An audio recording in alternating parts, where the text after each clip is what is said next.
C'est la première fois qu'il y a un roman fantastique illustré qui se passe sur l'île de la Réunion et qui s'adresse donc aux adolescents. Quand j'étais en vacances, j'avais envie, je m'inventais des histoires avec mes copains, tout ça, et puis je me suis tapé un délire, je me suis dit pourquoi pas l'écrire. Et de fil en aiguille, en étant inspiré par tout l'univers fantastique, les séries américaines comme Heroes, les mangas comme Naruto, petit à petit je suis allé plus loin, j'ai conçu un vrai scénario, découpé, et j'en ai fait une série de romans, et avec beaucoup de travail, j'ai réussi à être édité aux éditions Orphée.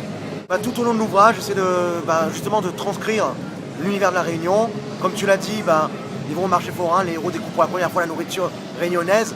C'est incroyable, quand j'ai découvert ça pour la première fois, bien que ma mère soit réunionnaise, je me suis régalé.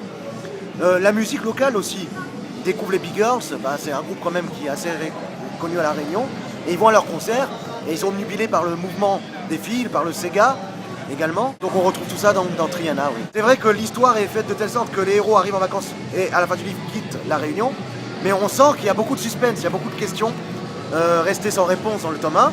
Et oui, donc dans le tome 2, les héros reviennent à la Réunion, et si tout va bien, on va essayer de le sortir pour le Salon du Livre Jeunesse en octobre.